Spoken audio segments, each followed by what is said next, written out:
Every weekend, thousands of amateur pilots take to the skies above the Washington, D.C. area to soar above the traffic and enjoy the region's natural beauty, from the Blue Ridge Mountains to the Chesapeake Bay. However, since February 2003, flying the skies above Washington became trickier as the FAA, along with the Departments of Homeland Security and Defense, implemented the first Air Defense Identification Zone, or ADIZ, over the continental United States. This 3,000 square mile ring around the metropolitan Washington area is designed to protect the capital from a terrorist air attack. Before the implementation of the ADIZ, general aviation pilots could simply fly in and out of the Washington area without any hassle or delay. Like every other general aviation pilot in the country, Washington pilots could simply file a flight plan, take off, and fly to their destination without delay, as long as they watched out for other aircraft and followed the rules of the sky. Today, pilots face increased operational burdens when flying in and out of the ADIZ. The penalties for violating the rules are severe and potentially deadly. But has the ADIZ made Washington safer? Or has it placed unnecessary costs and burdens on the region's air traffic control system and aviation community? Let's follow one pilot as he navigates the skies above Washington, as we learn more about the Air Defense Identification Zone. February 11th of 2003, we instituted a internal land-based air defense identification zone around the Washington, D.C. metropolitan area to provide security and protection to the centralized government and the critical national assets that are located here in D.C. Prior to 9/11, we had prohibited airspace. It was a much smaller footprint around the mall and around the Naval Observatory where the Vice President residence is. That was the restriction prior to 9/11. It was about 28 square miles. Now it's 28,000 square miles. The outer perimeter, which is 30 nautical miles from the 4 primary airports in the D.C. metro area, 30 nautical miles from Dulles, Washington Reagan National, Andrews Air Force Base in Baltimore. It's commonly referred to as the Mickey Mouse because if you look at it from a map, it's a silhouette of Mickey Mouse. So we refer to it as Mickey. The red line indicates that's the ADIZ. Inside the ADIZ is an area we call the FRZ, Flight Restricted Zone. That's approximately 13 to 15 mile circle around Washington National Airspace. There's an additional operational burden that has been placed on the pilots since this airspace was implemented.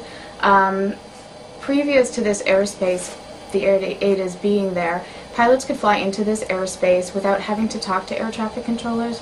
They could just fly from an airport to another airport based on visual flight rules, or VFR, in which the pilot looks out the window and sees and avoids other aircraft in the vicinity. However, the ADIZ now adds some rules. Before a pilot can go into this airspace, the pilot has to file a flight plan, and that puts them in the system so air traffic controllers can identify them. They must also be in radio communication the whole time they're in the ADIZ with air traffic controllers, and they must also have a transponder code in their transponder in the aircraft. And what that is, it's a 4-digit code that's unique to each aircraft, and it allows the air traffic controllers to see and identify the aircraft on their screen. Atomic approach, Diamond Star 377 Delta Sierra is north of the ADIZ near Frederick, inbound for Leesburg. 377 Delta Sierra, Atomic approach, flight 4702, remain outside the ADIZ. Squawk 4702, remain outside ADIZ.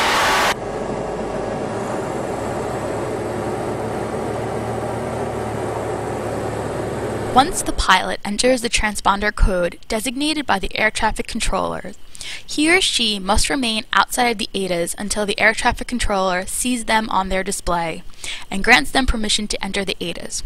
When air traffic controllers are unusually busy, the pilot may end up circling for a long time waiting to enter the ADIZ. But I can tell you from personal experience, I've flown from Frederick, Maryland, which is just outside the ADIZ, to Gaithersburg, Maryland, inside the ADIZ. And normally, before the ADIZ was there, point to point it would be about a 20-minute flight. I've had to circle outside of that airspace for 20 minutes or more, just waiting to get in contact with air traffic controllers on a busy day. So the time that I waited just trying to get into the airspace, normally I could already be at my destination. And it's also a safety concern because on a busy day, I'm not the only pilot circling outside of that airspace waiting to talk to air traffic controllers, and that of course poses a collision risk. The controllers have to distract themselves from separating the big airplanes to talk to what we call the hornet's nest. It's a huge workload, your frequency congestion, because now he's got to talk to 3 times as many airplanes. It's costing the FAA a lot of money. We have to increase our staffing, install more radios, do sectorization, which means split the airspace up. It's a very big burden. Once the air traffic controller gets around to observing the pilot's transponder number on their display, they will then give the pilot permission to enter the ADIZ. 377 Delta, sir, transponder observed. Proceed to Leesburg, remain on this frequency, remain below the class 12 airspace. Remain below class 12, proceed to Leesburg, outside 377 Delta Sierra. Poland 4923, maintain 11000, contact with Hilmer approach 12. Since its implementation, there have been over 6,000 violations of the ADIZ.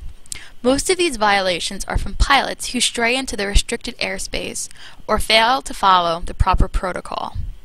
Most violations result in warnings or suspensions of a pilot's license. If a pilot enters the ADIZ without permission, aviation authorities may use one of several techniques to alert the pilot to their mistake. Pilots are notified of their inadvertent foray into the ADIZ by a visual warning system that flashes red and green lasers at the pilot. In some cases, military aircraft are sent to escort the rogue plane and force it to land somewhere outside of the ADIZ. In extreme cases, a plane could be shot down by military aircraft. That was nearly the situation in June of 2004 when a plane carrying the governor of Kentucky, destined for Reagan National Airport, entered the flight-restricted zone with a broken transponder.